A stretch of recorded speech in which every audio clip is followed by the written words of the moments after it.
Hello everyone, class 12th chapter number 16 probability का part number 06 में हम 16.3 को करने से पहले हम तीन चीज़ें पढ़ेंगे ताकि हमारी एक्सरसाइज 16.3 थोड़ी इजी हो जाए। जैसे कि मैंने सबसे पहले एक टॉपिक लिया है partition of sample space. Partition of a sample space. Sample space हमारा main topic partition of sample space नहीं है, हमारा मेन टॉपिक बेस थ्योरम है। अब बेस थ्योरम को समझने के लिए हमें दो चीज़ समझना जरूरी है, एक तो पार्टीशन ऑफ सैंपल स्पेस और एक दूसरा theorem of total probability. Theorem of total probability. Total probability क्या है, कैसे निकालनी है, क्या चीज़ है, वो मैं आप लोगों को बताऊंगा। और इसको समझने से पहले आप इसको समझें कि पार्टीशन ऑफ सैंपल स्पेस क्या है। पार्टीशन ऑफ सैंपल स्पेस क्या चीज़ है, आइए हम समझते हैं। यानी किसी भी प्रतिदर्श समाशिष्ट का विभाजन, यानी किसी भी टोटल रिजल्ट जो उसका आता है, जो उसका कुल परिणाम आता है, उसका विभाजन करना। कि विभाजन तो हम करते हुए आए हैं, लेकिन partition of sample space topic नाम से इसके अंदर कुछ ये विशेष या कुछ स्पेशल कंडीशन रखता है। वो तीन कंडीशन क्या रखता है, आइए हम एक एग्जांपल के थ्रू समझते हैं। मैंने आप लोगों को कहा कि मैंने एक डाइस को थ्रो किया।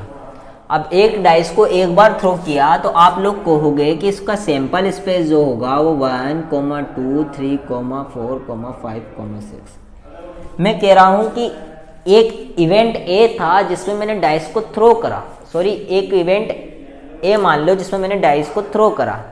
तो इसके अंदर दो इवेंट और के हैं, एक E1 है और एक E2 है।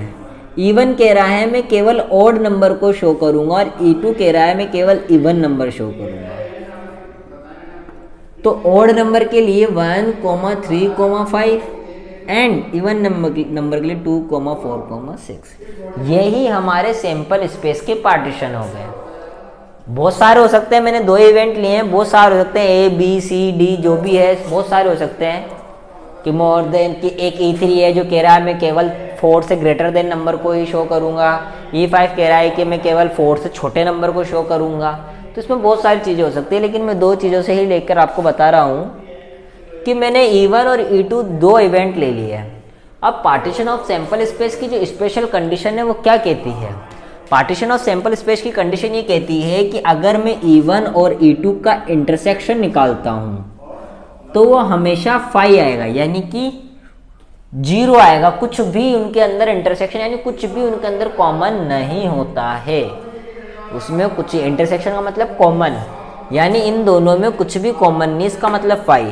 यानी पार्टीशन ऑफ सैंपल स्पेस अगर हम करते हैं, अगर वो इस कंडीशन को सेटिस्फाइड कर रहा है तब वो पार्टीशन ऑफ सैंपल स्पेस कहलाएगा, जब वो इस कंडीशन को सेटिस्फाइड कर रहा है। एक कंडीशन ये है, लेकिन दूसरी कंडीशन भी सेटिस्फाइड करना चाहिए। और दूसरी कंडीशन ये कहती है कि अगर मैं E1 और E2 का इंटरसेक्शन करता हूँ, यूनियन करता हूँ, E1 और E2 का इंटरसेक्शन करता हूँ, यूनियन करता हूँ, तो मैं देखता हूँ कि वो सैंपल स्पेस ही मिल जाता है।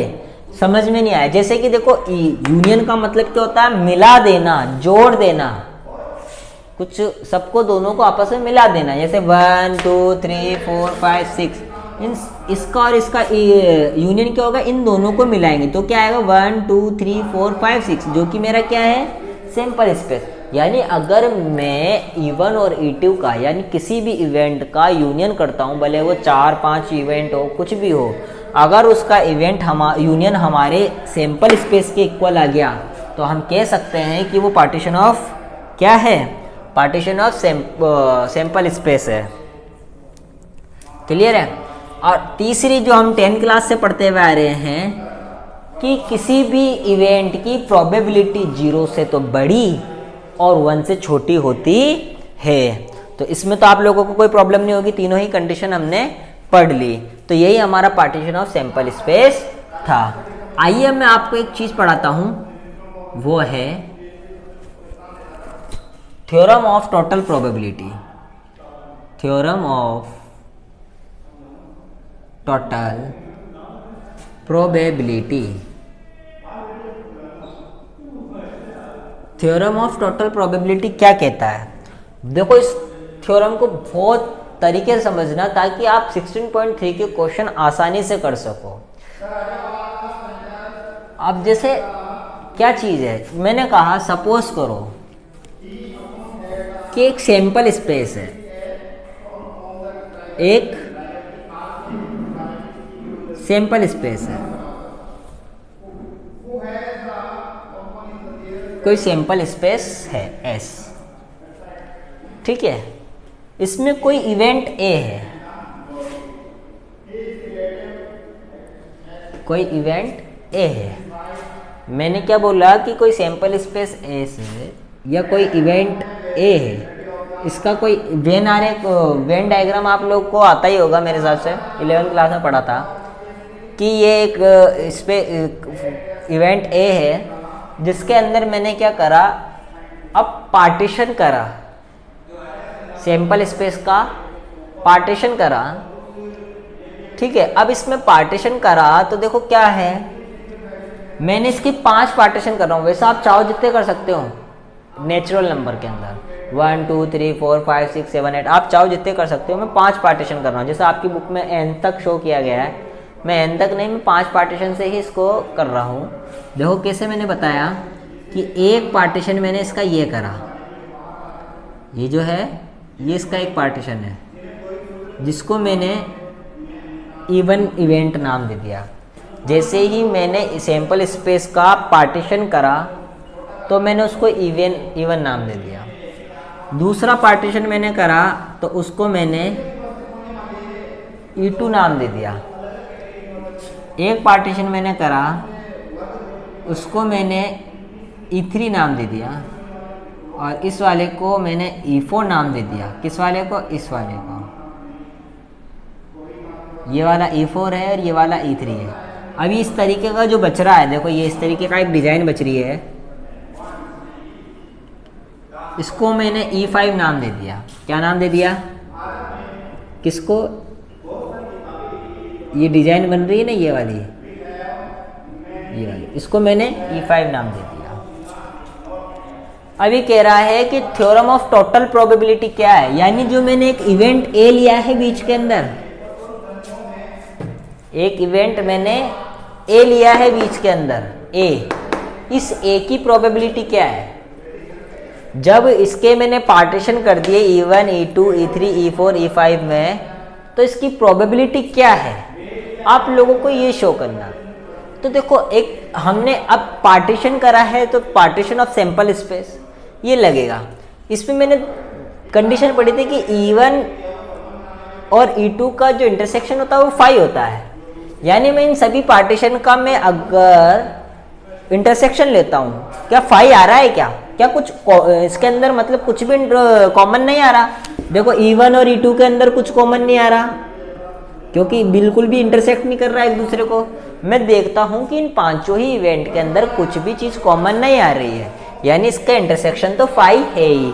यानी मैं बोलता हूं कि E1 intersection E2 intersection E3 intersection E4 intersection E5 equals to 5। ठीक है। दूसरी कंडीशन मैंने पढ़ी थी कि अगर मैं इन सभी का यूनियन करता हूं तो वो सैंपल स्पेस के इक्वल आता है। यानी कि मैं अगर A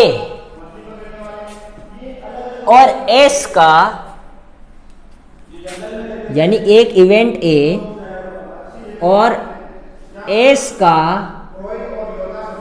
यूनियन करता हूं सैंपल स्पेस का, यानी कि मैं इवेंट A का और इस पूरे सैंपल स्पेस का यूनियन करता हूं, तो मैं देखता हूं कि वो A ही शो करेगा। हमने यही तो पढ़ा था कि अगर मैं A इवेंट का और पूरे सैंपल स्पेस का यूनियन करता हूं तो वो मेरा A ही निकल कर आएगा। ठीक है। लेकिन इससे पहले एक चीज और बता देता हूं मैं कि जो एस होता है, जो एस होता है वो इन सभी पार्टीशंस का क्या होता है, ये जो एस होता है वो इन सभी पार्टीशन का क्या होता है, यूनियन होता है। यानी जो एस है वो E1 union E2 union E3 union E4 union E5। हमने यही तो पढ़ा कि सभी पार्टीशंस का यूनियन एस होता है। सभी पार्टीशंस का यूनियन यानी सभी इवेंट जो हमने पार्टीशंस करे पार्ट करे हैं उन सभी का यूनियन क्या होगा, एस के इक्वल होगा। अब एक चीज़ मुझे एक बात बताओ, आप लोग ये चीज़ जानते हो कि अगर किसी भी जैसे कोई सैंपल स्पेस है 1 2 3 4 5, ठीक है, एंड देन लास्ट 6, और ये मेरा ए है 1 2 3। अब मैं कहता हूँ कि ए इंटरसेक्शन एस निकालो, ए इंटरसेक्शन एस, तो इन दोनों का कॉमन 1 2 3। तो मैंने देखा है कि जब मैं किसी भी इवेंट का सैंपल स्पेस के साथ इंटरसेक्शन करता हूँ तो वो इवेंट निकल कर आता है, यानी ए ही निकल कर आएगा। तो मैं कह सकता हूँ कि जो ए है वो ए और इंटरसेक्शन एस का है। यानी अगर मैं किसी भी इवेंट ए का सैंपल स्पेस एस के साथ इंटरसेक्शन करता हूँ तो वो ए ही निकल कर आएगा। अब एक चीज़ मैं जानता हूँ, ए की जगह ए, इंटरसेक्शन की जगह इंटरसेक्शन। मैं एस का मतलब जानता हूँ क्या होता है, E1 union E2 union E3 union E4 union E5, ये मैं जानता हूँ। आप n तक लेके जा सकते हो, मैंने 5 तक ही रोक दिया, आप इसकी जगह n भी लिख सकते हो, पर मैं 5 तक ही सॉल्व कर रहा हूँ इसको। तो A इंटरसेक्शन ब्रैकेट में E1 union E2 union E3 union E4 union E5 निकल कर आया। अगर देखो मैं बोलता हूँ कि A को B प्लस C से मल्टीप्लाई करो, तो आप क्या कहोगे, AB प्लस AC, यानी बीच में प्लस आएगा। तो अगर मैं ये कहता हूँ कि A को E1 से मल्टीप्लाई फिर यूनियन प्लस, मतलब यूनियन जो है हमारा प्लस का काम कर रहा है, फिर इसी तरीके से A intersection E2 union A intersection E3 dead union डेड डेड dash union A intersection E5। ठीक है, ये मैंने लिख लिया। अब एक बात बताओ, जब दो चीज़ें आपस में इक्वल हैं तो उनकी प्रोबेबिलिटी भी इक्वल होगी, यानी कि P ऑफ A। अब हमें यही तो फाइंड आउट करना था कि total probability of A, total probability theorem, यानी किसी इवेंट A की टोटल प्रोबेबिलिटी क्या होगी, P of A equals to P of A intersection E1 union P of A intersection E2 union डेड डेड dash P of A intersection E5। अब मैं जानता हूं कि इसका फॉर्मूला क्या होता है, इनका इसका और इसका फॉर्मूला क्या होता है। तो मैं आसानी से जानता हूं कि इसका फॉर्मूला ये होता है कि P ऑफ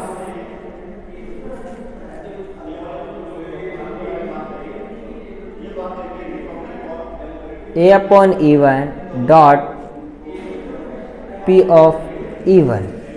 ये फॉर्मूला हम आसानी से पहले पढ़ चुके हैं, ठीक है।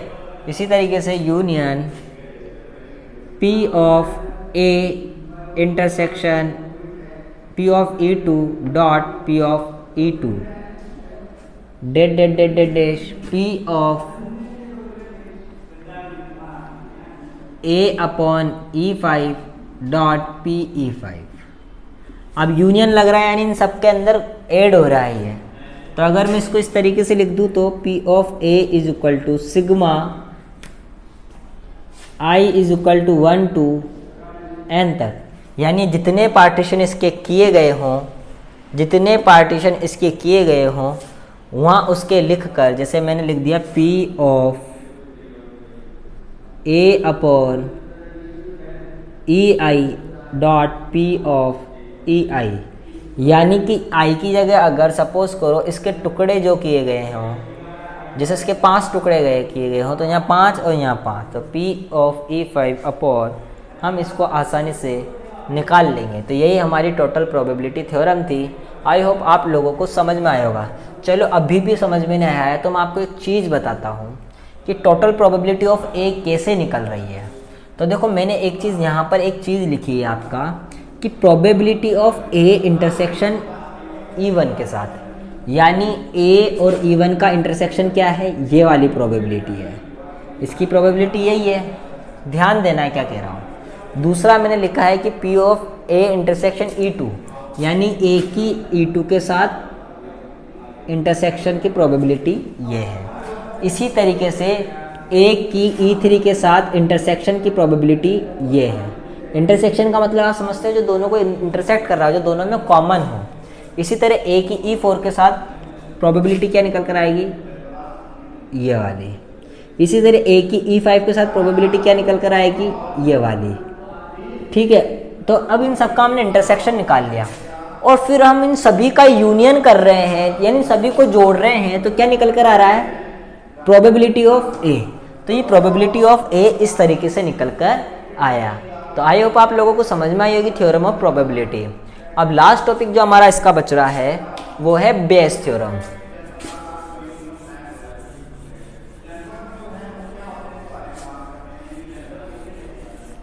अब देखो बेस थ्योरम क्या कह रहा है।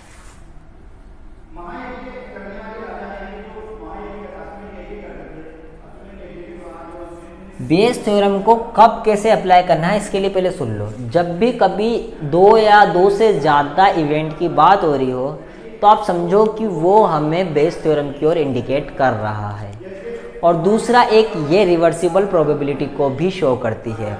रिवर्सिबल प्रोबेबिलिटी क्या होती है, देखो सबसे पहले तो मैं बता देता हूँ कि ये किसको करती है, रिवर्सिबल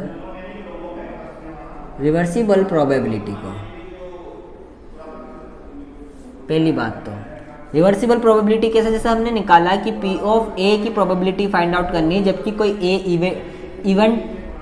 इवेंट हो चुका है, तो ये बेस थ्योरम हमें निकालने के लिए बोलती है कि E1 की प्रोबेबिलिटी फाइंड आउट करो जबकि ए हो चुका है।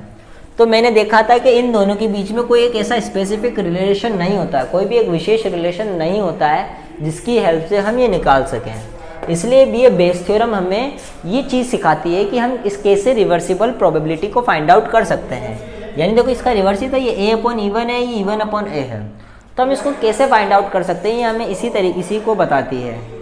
तो आइए हम देखते हैं कैसे क्या कहने को कहती है। हमें P of E1 upon A find out करना है। P ऑफ E1 अपॉन ए जब कब फाइंड आउट करना है, जब ये हमें गिवन है। जब हमें ये वाली चीज़ गिवन है तो हम कैसे फाइंड आउट करेंगे, मैं इसका फॉर्मूला आसानी से जानता हूँ कि A intersection E1 upon P of A. और P ऑफ ए क्या है, टोटल प्रोबेबिलिटी ऑफ ए, जो कि क्या है, ये वाली है, ये वाली, ये दोनों क्या है, हमारी टोटल प्रोबेबिलिटी ऑफ ए है। लेकिन मैं इसका फॉर्मूला आसानी से जानता हूँ क्या होता है कि P of A dot P of A upon E1। ठीक है, सॉरी P ऑफ E1 आएगा, तो P of E1 upon P of A upon E1 upon P of A. अब मेरी बात सुनो, E1 फाइंड आउट हमें होगा, ए हमें गिवन होगा, और ये चीज़ कहाँ से निकल कर आएगी, यहाँ से या यहाँ से। तो यही हमारा क्या है, रिवर्सिबल प्रोबेबिलिटी, यानी कि बेस थ्योरम हमें इस चीज़ को फाइंड आउट करने के लिए कहती है। तो देखो बेस थ्योरम ज़्यादा लंबी नहीं थी, बेस थ्योरम किस पे डिपेंड करी वो ज़्यादा इंपॉर्टेंट था। ठीक है, तो बेस थ्योरम तो हम डायरेक्ट याद कर सकते हैं कि P of E1 dot P of A upon E1 upon जितनी भी उसकी पार्टीशन हो उनका सबका। तो ये हो गई हमारी बेस थ्योरम कंप्लीट। आइए हम 16.3 एक्सरसाइज स्टार्ट करते हैं और उसका एक क्वेश्चन नंबर फर्स्ट देखते हैं।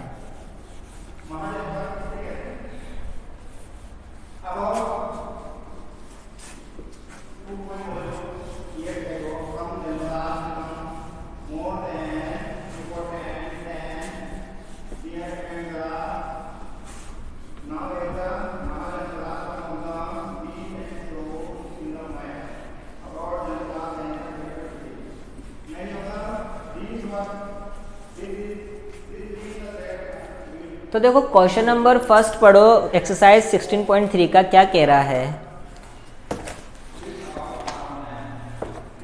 गिवन देयर आर 2 बैग्स, कि आपको 2 बैग दिए गए हैं, फर्स्ट और सेकेंड। ठीक है, कितने बैग दिए गए हैं आपको? 2 थैले, 1 व 2 दिए गए हैं। Bag first contains 3 red and 4 black balls, यानी कि जो पहला बैग है वो 3 तो लाल और 4 काली बॉल उसके अंदर हैं, जबकि वाइल अनदर बैग, जबकि दूसरे बैग में 5 लाल और 6 काली बॉल हैं। तो 1 ball is drawn at random from one of the bag, तो किसी एक बैग में से रैंडमली वो एक बॉल निकाली जाती है। It is found to be red, और हमें पता है कि वो बॉल रेड है। Find the probability that it was drawn from bag second, तो इस बात की क्या प्रोबेबिलिटी है कि वो दूसरे बैग में से निकाली गई है। देखो क्या कह रहा है, वापस सुनना।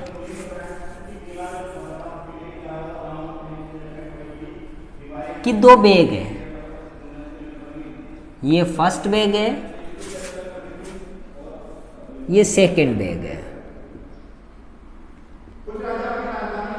ठीक है, ये कह रहा है कि फर्स्ट बैग के अंदर 3 लाल और 4 काली हैं, यानी तो 3 रेड और 4 ब्लैक। इसमें ये कह रहा है सेकंड बैग में कि 5 लाल और 6 काली, यानी 5 तो रेड और 6 ब्लैक, ये आपके बॉल है। तो देखो इसमें एक तो मैंने बोला इवन इवेंट, यानी सिलेक्टिंग कर रहे हैं हम फर्स्ट बैग, और एक इवेंट E2 जिसमें हम सिलेक्ट कर रहे हैं सेकेंड बैग। अगर मैं फर्स्ट बैग को सिलेक्ट करता हूं तो इसकी प्रोबेबिलिटी क्या हो गई, P ऑफ E1 क्या हो गया, 2 बैग में से एक बैग को सिलेक्ट करना है, यानी 1/2। इसी तरीके से P ऑफ E2 क्या हो गया, यानी सेकंड बैग को, यानी फेवर में 1, कितने में से 2 में से, तो ये P ऑफ E1 और P ऑफ E2 आ गया। ठीक है, दूसरी चीज ये क्या कह रहा है अब, कि अगर मैंने A ले लिया, सपोज करो, क्या ले लिया, A, यानी कि सिलेक्टिंग रेड बॉल, सिलेक्टिंग क्या, फिर हमने ड्रॉन करी जो गेटिंग रेड बॉल, हमने लिख लिया गेटिंग रेड बॉल। भाई जो इवेंट A है वो गेटिंग हमें शो कर रहा है रेड बॉल को। तो देखो रेड बॉल तो फर्स्ट बैग में भी है और रेड बॉल सेकंड बैग में भी है, दोनों के अंदर है। तो एक बात बताइए, अगर मैं प्रोबेबिलिटी फाइंड करता हूं, probability of red ball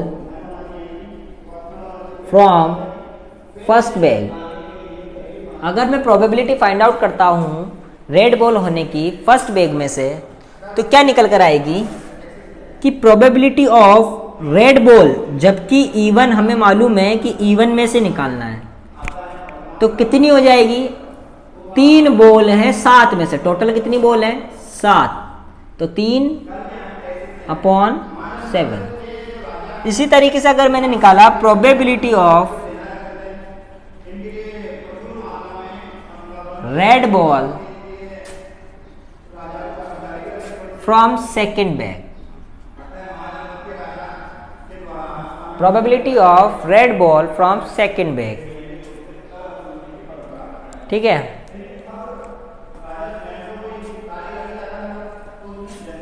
getting red ball,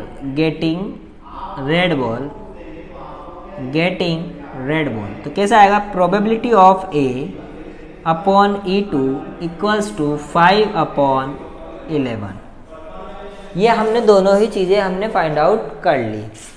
अब हमें क्या कह रहा है कि probability of getting red ball, जबकि हमें पता है कि वो सेकंड बैग से, मतलब रेड बॉल हमें मालूम है रेड बॉल निकली है, लेकिन इस बात की क्या प्रोबेबिलिटी कि वो सेकंड बैग से निकली है। तो हमसे पूछ क्या रहा है कि हमें मालूम है कि रेड बॉल निकली है, यानी ए हमें मालूम है, लेकिन हमें बताना यह है कि बताइए कि वो बैग 2 से निकली है, यानी बैग सिलेक्टिंग सेकंड बैग, यानी वो E2 से निकली है, हमें ये बताना है, यानी P of E2 upon A। तो देखो रिवर्स की बात हो गई ना कि हमें P of A upon E2 मालूम है, लेकिन हमें P of E2 upon A मालूम नहीं है। तो इसके लिए मैंने आप लोगों को क्या बताया था, मैं आराम से जानता हूं कि P ऑफ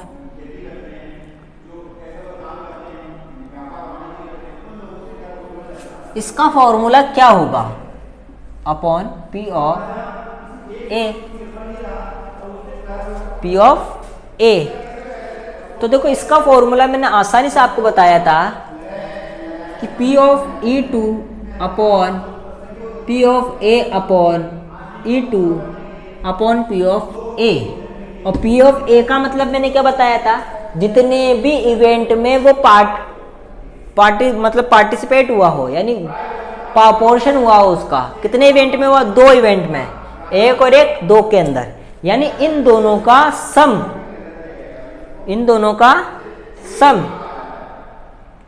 कैसे, आइए कैसे लिखा था हमने इस चीज को, P of E1 dot P of A upon E1 plus P of E2 dot P of A upon E2। हमने इसी तरीके से फाइंड आउट करा था। आइए अब हम इसको सॉल्व करते हैं कि P ऑफ E2 कितनी 1/2 इंटू 5/11, यानी 1/2 into 5/11 upon P of E1 कितना 1/2 इंटू 3/7, 1/2 इंटू 3/7, 1/2 डॉट 5/11। ठीक है, अब इसको सॉल्व करते हैं।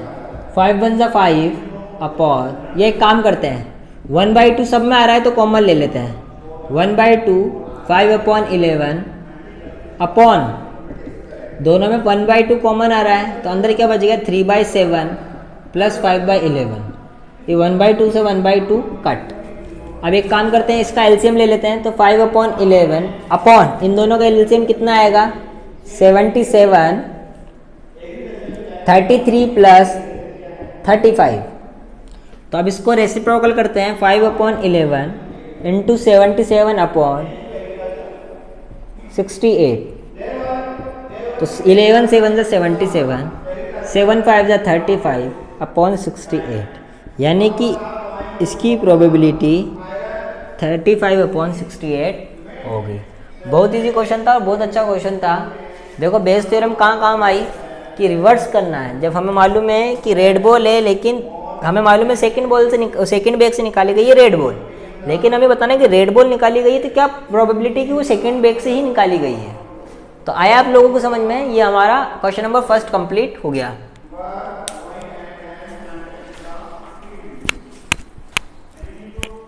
आइए अब क्वेश्चन नंबर 2 देखते हैं कि a doctor has to visit a patient, कि एक डॉक्टर को एक रोगी को देखने जाना है।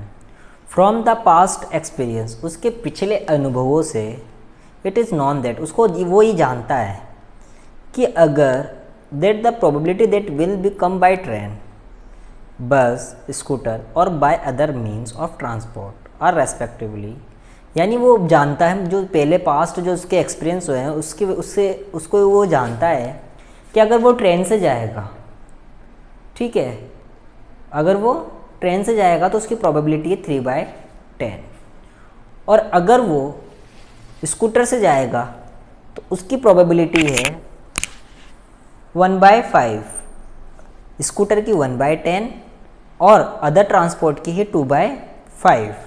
वापस समझे मैं क्या कह रहा हूँ कि एक डॉक्टर को रोगी को देखने जाना है, पहले के अनुभवों से ज्ञात है कि उसके ट्रेन, बस या स्कूटर या किसी अन्य वाहन से आने की जो प्रोबेबिलिटी है वो ये है कि 3/10, 1/5, 1/10 और 2/5 रेस्पेक्टिवली क्रमशः, यानी सबसे पहले अगर ट्रेन लिखी हुई तो ट्रेन की प्रोबेबिलिटी क्या होगी 3/10, और अगर दूसरे पे बस लिखी हुई तो दूसरे नंबर पे कितनी प्रोबेबिलिटी है 1/5। तो इस तरीके से ये चारों प्रोबेबिलिटी दे रखी है।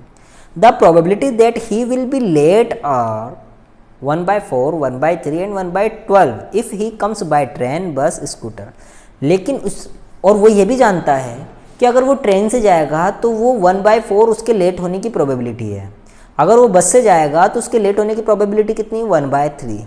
और अगर वो स्कूटर से जाएगा तो उसकी लेट होने की प्रोबेबिलिटी कितनी है 1/12। लेकिन वो ये भी जानता है कि अगर वो अदर ट्रांसपोर्ट से जाएगा तो वो लेट नहीं होगा। ठीक है, यानी उसकी प्रोबेबिलिटी कितनी होगी अदर जाने से 0। ठीक है। When he arrives he lays late, जब वो लेट पहुंचा तो इस बात की क्या प्रोबेबिलिटी है कि वो ट्रेन से गया है। देखो कितना अच्छा क्वेश्चन है। इसके अंदर हमसे कितनी चीज़ें ली है, ट्रेन लिया है, बस लिया है, स्कूटर लिया है और एक अदर ट्रांसपोर्ट लिए हैं, यानी 4 तो इवेंट लिए हैं। और एक ये पूछ रहा है कि वो लेट जा रहा है, कि वो रीच्ड लेट, कि वो लेट पहुंच रहा है। देखो मैंने बोला कि क्वेश्चन नंबर 2 में एक इवेंट E1 है, एक इवेंट E2 है, एक इवेंट E3 है, एक इवेंट E4 है और एक इवेंट A है। तो E1 जो है वो कह रहा है कि वो बाय ट्रेन से गया। किससे गया? ट्रेन से। ये बाय बस से गया, ये बाय स्कूटर और ये बाय अदर ट्रांसपोर्ट। और ए मैंने मान लिया कि रीच्ड लेट, कि वो लेट पहुंचता है। ठीक है। तो ये कह रहा है कि जब वो ट्रेन से जाता है तो उसकी प्रोबेबिलिटी क्या होती है P of E1 कितनी दे रखी है 3/10। I hope 3/10। और P of E2 क्या है, यानी बस से जाने की प्रोबेबिलिटी कितनी है 1/5। और इसकी प्रोबेबिलिटी क्या है स्कूटर जाने की 1/10। और इसकी प्रोबेबिलिटी क्या है 2/5। ठीक है। अब ये हमसे क्या बोल रहा है कि भाई लेट, ये और ये भी जानता है वो कि वो लेट होता है। लेट होता है इसका मतलब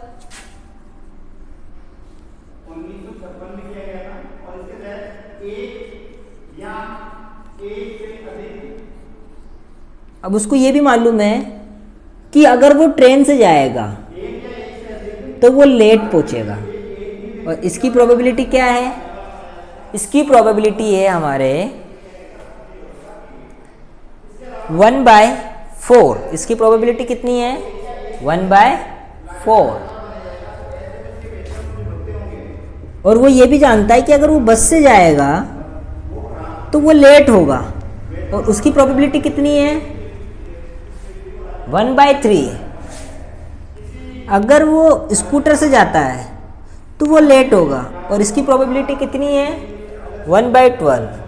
लेकिन वो ये जानता है कि अगर वो अदर ट्रांसपोर्ट से गया तो वो लेट नहीं होगा, यानी उसकी प्रोबेबिलिटी कितनी है 0।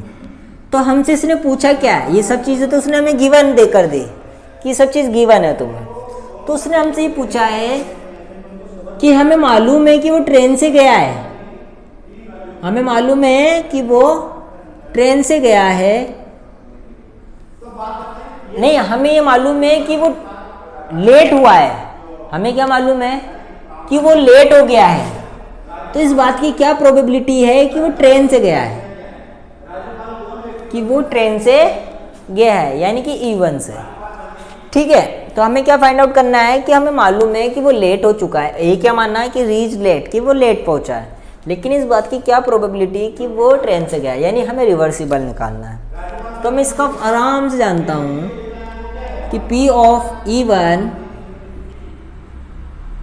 Dot P of E1 upon A1 upon A upon E1, A upon E1 upon P of A। P of A क्या है, उस पूरे की प्रोबेबिलिटी, यानी A कितने पार्ट्स में डिवाइड हुआ है 1 2 3 4 में, यानी कौन कौन से P of E1 dot P of A upon E1 plus P of E2 dot P of A upon E2 dot plus P of E3 dot P of A upon E3 dot P plus P of E4 dot P of A upon E4 upon P of E1 dot P of A upon E1। ठीक है, ये चीज़ हमने लिख ली। अब P of E1 की value में आराम से फाइंड आउट है मुझे 3/10 dot P of A upon E1 की वैल्यू है 1/4 upon P of E1 plus P of E2 कितना है 1/5 1/3 1/5 dot 1/3 1/10 dot 1/12 1/10 dot 1/12 plus 2/5 dot 0। Clear है? जब मैंने इसको सॉल्व करा तो 3/40 अपॉन 3/40 प्लस 1/15 प्लस 1/120। ठीक है, अब इसको सॉल्व करते हैं। 3/40 अपॉन इसका एलसीएम कितना आएगा, इसका एलसीएम आएगा 120। जब मैंने इसका एलसीएम 120 लिया तो 3 देखो 120 में 40 का डिवाइड करा 3 टाइम्स, 3 को 3 से मल्टीप्लाई करा 9, 125 में 15 का डिवाइड करा 8 टाइम्स, 8 को 1 से मल्टीप्लाई करा 8, अरे 1 9 और 8 17 और 1 18, तो कितना आ गया 3/14 अपॉन 18 अपॉन 120। अब इसका हम रेसिप्रोकल करते हैं 3/40 इंटू 120 अपॉन 180 सॉरी 18, तो 3 1 3 3 6 12, 6 1 6 6 2 12 0, 0 से 0 कट, 2 1 2 2 2 4, यानी कि 1/2। ये हमारा आंसर कंप्लीट। देखो बहुत अच्छा क्वेश्चन था, पूरी बेस थ्योरम हमारी कंप्लीट हो गई होगी आई होप, और इसके क्वेश्चन को किस तरीके से अटेम्प्ट करना है ये भी आप लोगों को समझ में आया होगा। ठीक है, अब मिलते हैं हम नेक्स्ट वीडियो में इसके कुछ और क्वेश्चंस के साथ। Bye, thank you.